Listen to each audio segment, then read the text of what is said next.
Kalbaryo raw ang bumiyahe sa Metro Manila, lalo na tuwing rush hour.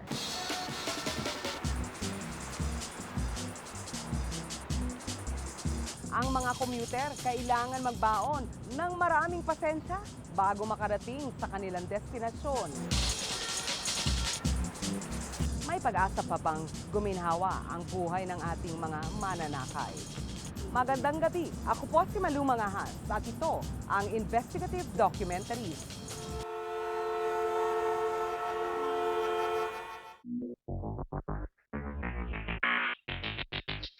Mabilis ang takbo ng buhay sa modernong panahon. Lumobo na rin ang dami ng tao sa mga lungsod. Sa Metro Manila, halos 12 milyon na ang populasyon. Dahil siksikan ng tao, kakambal nito ang mabigat na daloy ng trapiko.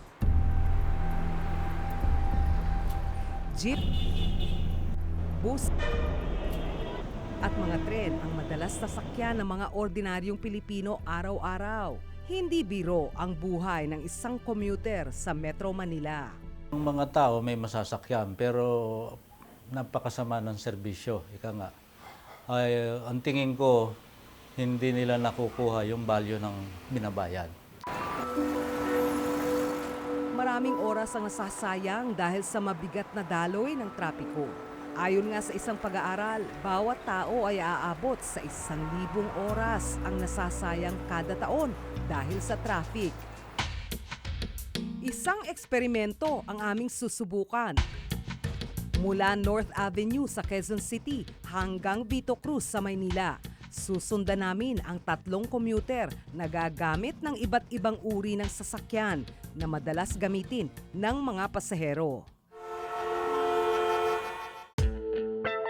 Sino kaya ang unang makararating sa kanilang destinasyon? Si Catherine Marasigan, bus at jeep ang sasakyan. Isa siyang writer sa isang movie house. MRT at LRT naman ang kay Norma Salcedo na isang accounting staff sa Cubao. Habang magbibisikleta naman ang negosyanteng si Cesar Platon. Rush hour gagawin ang eksperimento. Eksaktong alas 8 ng umaga, sabay-sabay silang umalis sa North Avenue. Sa kanilang 3, unang nakaarangkada si Cesar gamit ang kanyang folding bike. Sa loob kasi ng 10 minuto, nasa Kamuning na siya. Madalas niya ginagamit ang kanyang bisikleta sa kanyang negosyo. Nagbebenta siya ng iba't ibang parte ng bisikleta. Mas mabilis lang nakakarating. Wala siya mga parking, yung ganun. Mas mabilis na may pasok sa mga lugar. Si Catherine, nahirapan namang makasakay agad ng bus. Naghintay siya ng mahigit sa 10 minuto bago nakasakay.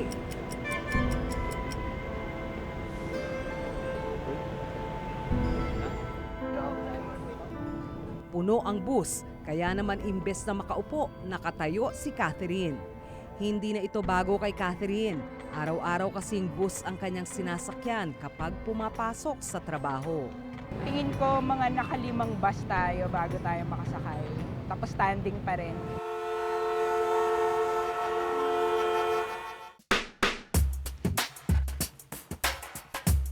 Si Norma, pagdating sa istasyon ng MRT sa North Avenue, ay sumabak agad sa matinding hamon. Sa haba ng pila, kanya-kanyang paraan ng mga pasahero para labanan ang pagkabagot.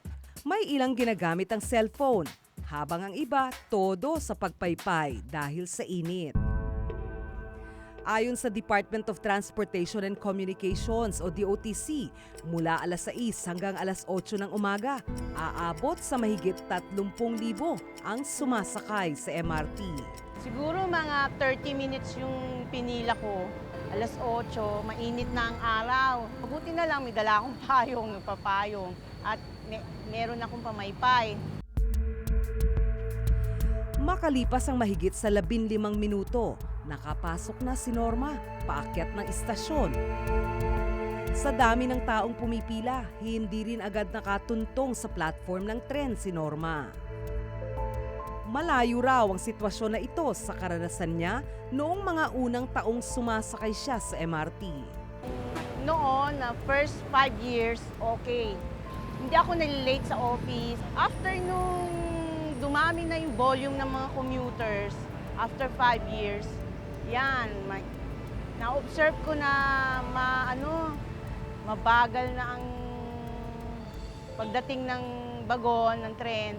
Tapos, pila-pila na rin. Well, nakakahiya yung ating train system na napakahaba ng pila. Ang sinasabi noon, kailangan ng mga tao yon. Naniniwala sila sa train. Pero hindi nakakatugon yung train dun sa pangangailangan nila. Iyon ang lumalabas na pinakapalpak at pinakamahinang aspeto nitong gobyernong ito. Mag-aalas 9 na ng umaga nang makasakay sa tren si Norma. Ibig sabihin, halos 1 oras ang ginugol ni Norma mula sa pagpila hanggang sa makasakay ng MRT. At dahil marami ang pasahero, hindi siya nakaupo. Gusto mong sumakay di magtiis ka. Sa first station, siksikan talaga ang mga tao kasi rush hour yun eh. Ang daming tao para ng sardinas.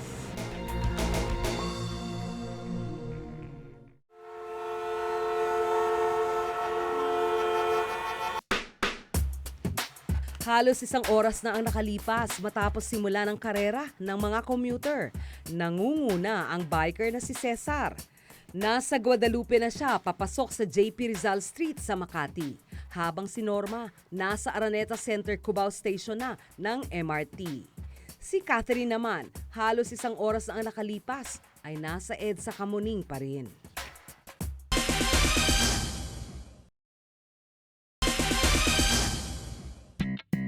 Sa pagkakaroon ng metro train system, nagkaroon ng alternatibong transportasyon ang mga Pilipino. Naging mabilis na paraan ito para makapaglakbay ang mga pasahero. Pero sa nakalipas na mga taon, sa halip na mapabilis ang biyahe, tila hindi ito ang nangyari sa mga suki ng LRT at MRT. Bukod sa napakahabang pila at siksikang mga tren, madalas na may aberya sa operasyon nito. Alam natin ang solusyon, so gawin natin mabuti. Tsaka hindi dapat ningas kugon na pag na-maintain mo yung isang standard, ipagpatuloy mo yung standard na yun, hindi yung magpapakitang gilas ka, tapos babagsak after 6 months. Hindi dapat ganoon. Ayon sa DOTC, overloaded ang MRT. Delikado ito. Kulang din ang mga tren sa kasalukuyan. 9 na tren lang ng MRT ang maayos sa bumibiyahe kada araw. Kung minsan, nababawasan pa ito kapag nagkakaroon ng aberya. Para masolusyonan ang kakulangan ng mga tren, bibili ang MRT ng mga bagong tren sa China. Naglaan ang pamahalaan ng pondong halos 4 na bilyong piso para rito. Sakit sa ulo ang mga sirang elevator at escalator sa mga istasyon ng tren. Noon, okay din. After 5 years na, ayun, nagkasira-sira na siguro dahil na rin sa luma na rin. Tapos yung mga escalator din, minsan, hindi umaandar. Siyempre, masakit na tuhod ko. Hindi ko kayang mataas ang hagdanan. Ganito rin ang madalas na kalbaryo ni Prudencia Daisy Panaligan, isang person with disability o PWD, tuwing sasakay ng MRT. Isa rin siyang atleta. Ito na talaga yung pinakamahirap na panahon na sumasakay kami sa MRT. Kasi ilang minuto kaming mag-aantay para lang makaakyat sa hagdan o sabihin natin bubuhatin kami. Pero no, mas delikado kasi. Delikado na nandiyan na hindi na mawawala sa amin na baka malaglag kami or madulas ang guard.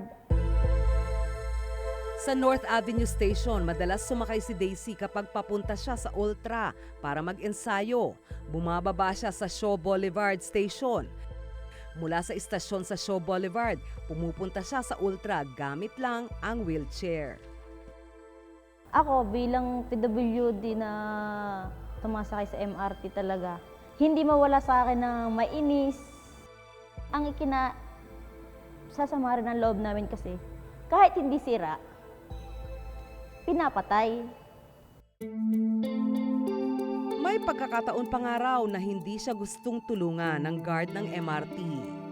Sabi nga nung nakaraang linggo sa akin, hintayin nyo na lang kung magbukas ang Shangri-La bago ako bumaba.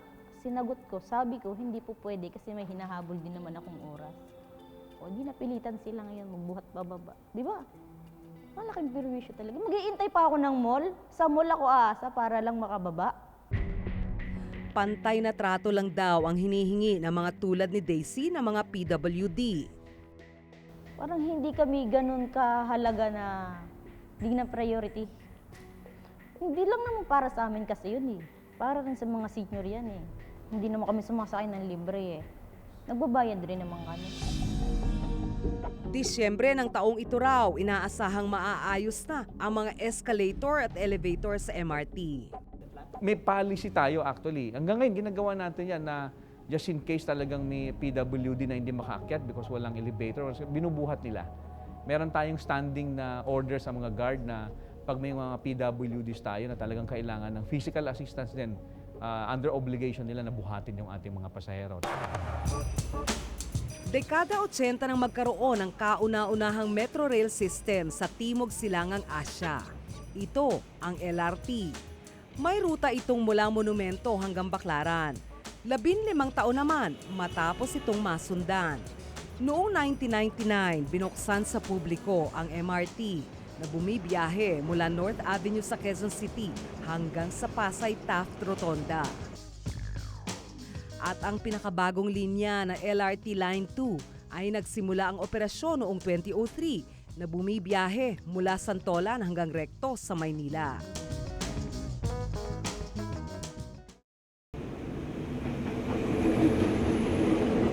Isa sa mga train system sa Metro Manila, ang Philippine National Railways o PNR. Ito ang pinakamatandang train system sa bansa.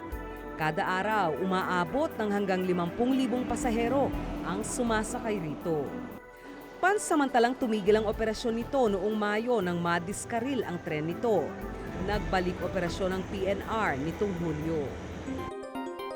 Si Angie Almote, 6 na taon nang sumasakay ng tren papasok sa opisina sa Makati. Mula sa kanilang bahay, nilalakad lang ni Angie papunta sa Pandacan Station. Dito po ako lagi sumasakay sa PNR kasi ang office ko po, sa Pasay Road po ako bumababa ng station kasi nasa likod lang po siya ng office namin. Walking distance rin lang. Bukod sa convenient, mura ang pamasahe, mabilis, hindi na ako nahirapan. Sa pambabaeng coach siya, madalas sumakay. Mahaba itong nasakyan natin. 2 coach na ang ginawa nila para sa babae kasi dati yung isa lang nagsisiksikan talaga as in grabe. Tapos ngayon ang ginawa nila, dinalawan na nila para magkasya lahat ng mga babae. Kulang ang mga tren ng PNR kaya kada 30 minuto ang dating ng tren sa istasyon. Madalas tuloy na puno at nagsisiksikan ng mga pasahero. Kaya minsan napipilitang sumakay si Norma sa bagon na pwede ang lalaki. Mas grabe doon, lalo na pagsiksikan, kung may makatabi ka pang mabaho, na nakataas ang kamay, wala kang gagawin kundi titiisin mo siya. May humahawak ng puwet mo. Ganun na, nung mga unang nung nakasakay ako sa lalaki. Pagkalipas lang ng halos 20 minuto, nakarating sa Pasay Road Station si Angie kung saan siya bababa. Inabot si Norma ng halos 40 minuto para marating ang EDSA Taft sa Pasay, ang dulong istasyon ng MRT. Mula rito, lilipat siya sa LRT Line 1 para makarating sa Vito Cruz. Tulad ng sa MRT, tila tumatabo rin sa takilya ang pila sa LRT 1 Pasay Taft Station. 15 minuto ang kinailangan ni Norma bago makapasok sa mismong istasyon. Nagsimula na ang bagong ticketing system sa ilang istasyon ng LRT Line 1 at 2. Inaasahan na sa Setyembre, magiging pangkalahatan na ang paggamit ng mga bagong card para sa LRT at MRT. Tama yung sinasabi nila eh. Yung ticket kwan natin, solution, yung bagong ticketing system natin, hindi solusyon ito ng kakulangan ng bagon. Sabay-sabay nating tinugunan ito. Nagkakataon lang na sa lahat ng ginawa natin, may mga nauuna, may mga napag-iiwanan. Pero hindi ibig sabihin na pinabayaan natin. So nagkataon lang na naunang namunga yung effort natin doon sa ticketing system. Kasabay ng pagpapalit ng uri ng ticket, hindi naiwasang masilip ng ilang pasahero ang pagtaas ng presyo ng pamasahe. Tumaas sa 28 pesos ang pamasahe para sa pinakamalayong istasyon. Halos doble ito sa dating presyo na 15 pesos. Pangit pa rin daw kasi ang serbisyo ng MRT at LRT. Sa may dapat worth it din siya. Dapat maganda na rin yung ng MRT na mapayos nila. Dapat hindi na mas nasisiraan. Kaya naman yung ticketing ang problema yung palaging sira yung tren nila. 2011 pa dapat nagtaas ang presyo ng pamasahe sa MRT at LRT. Paraan daw ito para madagdagan ng kita at magamit sa pagpapaganda ng serbisyo nito. Ayon sa Japan International Cooperation Agency o JICA, ang pagkakaroon ng maayos sa transport system ay susi sa mas mabilis na pag-unlad ng ekonomiya.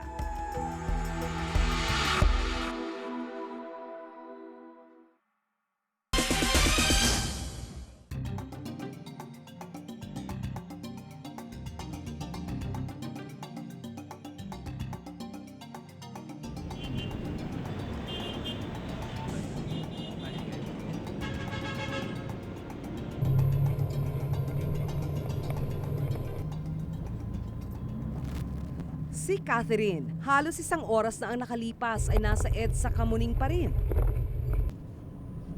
Mahigit 6 na kilometro pa lamang ang itinakbo ng sinakyan niyang bus. Kung wala sanang traffic, wala pang 10 minuto ang biyahe mula North EDSA hanggang Kamuning. Grabe, bumper to bumper. Nagmimistulang malawak na parking lot ang EDSA tuwing rush hour.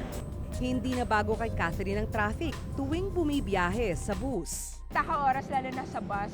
Pero kung hindi ka naman nagmamadali, chill naman sumakay ng bus. It's just that kung halimbawa, hindi mo kaya yung MRT, hindi mo kayang makipagsapalaran sa mahabang pila, wala kang choice, magbabas ka talaga. Isa siyang writer sa isang movie house. Suki ng bus si Catherine. Ito raw ang madalas na sakyan niya kapag pupunta sa trabaho. Pero kailangan daw niyang umalis ng mas maaga para sagupain ang traffic sa kalsada. Sa trabaho ko kasi karamihan ng mga kasamahan ko, mga nakatira sa North. So, syempre, ako nadi-displace, nasa South ako, magsasacrifice ako. Babiyahe ako North, pero as much as possible, they're trying their best na midpoint. So, usually, Mandaluyong or Ortigas. Kung minsan ay hindi raw maiwasan na malate siya. Halos alas 9:30 na nang makalagpas siya sa EDSA Cubao. Para palipasin ang oras sa mahabang biyahe, nagdadala ng libro si Catherine. Nagsimula ako ng page 13, ito page 65 na ako. Nakakagutom daw ang mahabang biyahe ayon kay Catherine. Madami akong nagawa. May mga times na tumawag yung mga colleagues ko sa project. Mga 3 tao yung natawagan ko, 4 na tao yung na-text ko. Tapos nag-send pa ako ng email. Yung email ko, 4 paragraphs yun. So isipin mo yun, aside from reading and aside from listening, ang dami ko nang nagawa. Mas natatagalan ang biyahe ni Catherine dahil sa pagsakay baba ng mga pasahero sa bus. Ang hassle is yung nagsa-stop over yung bus, tapos naghahakot ng maraming pasahero. Minsan magsa-stop over lang sila doon, wala silang pasahero.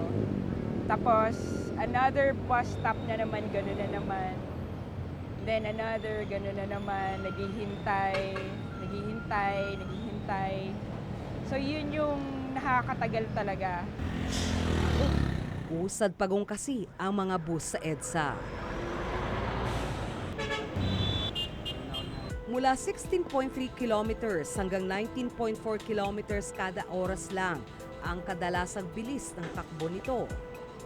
Mababa kung ikukumpara sa 30 kilometers per hour na speed limit na itinakda ng batas para sa mga bus na bumabagtas sa EDSA. Hindi lamang oras ang nasasayang ng dahil sa traffic. 2.4 billion pesos araw-araw kasi ang nawawala sa ating ekonomiya dahil sa trapiko ayon sa JICA noong 2014. Kapag hindi ito nasolusyonan, aabot sa 6 na bilyong piso kada araw na ang lugi natin ng dahil sa traffic.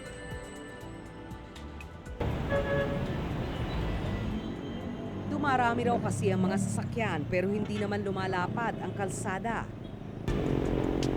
Ayon sa pag-aaral ng Philippine Institute for Development Studies sa bus sector ngayong taon, sobra ang bilang ng bumibiyahing bus sa EDSA. Mahigit 6,000 ang labis na bus trips mula East Avenue hanggang Magallanes.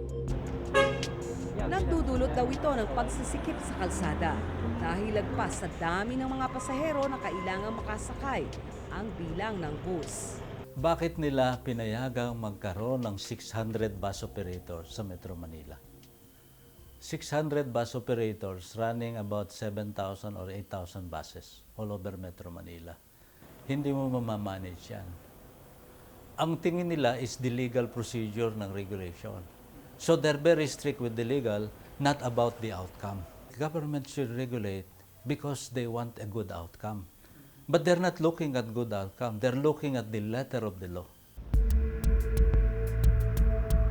Tugon ng LTFRB, nakabatay raw sa demand o pangangailangan ng mga pasahero ang supply ng bus sa EDSA.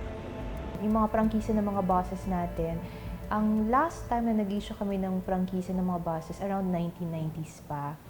So, meron silang route measured capacity. Yung route measured capacity, ito yung pag-aaral ng supply and demand.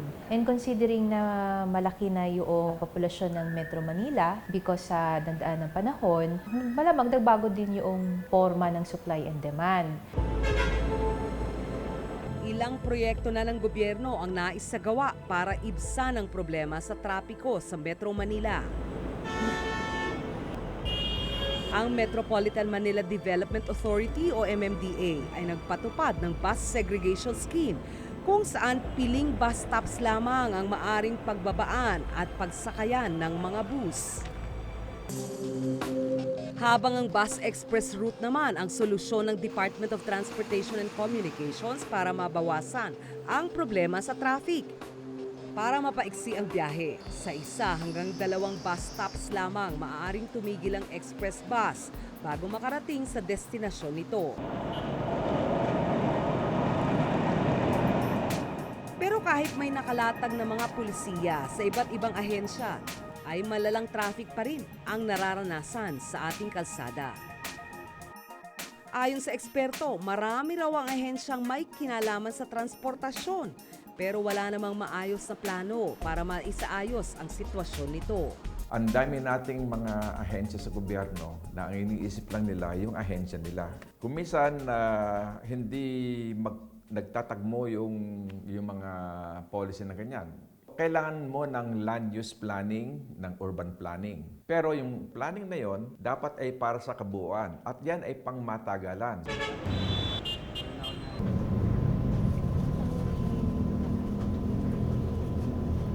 Mag-aalas 11 na nang makarating ang bus sa sinasakyan ni Catherine sa Ayala sa Makati. Start mag-travel almost 8.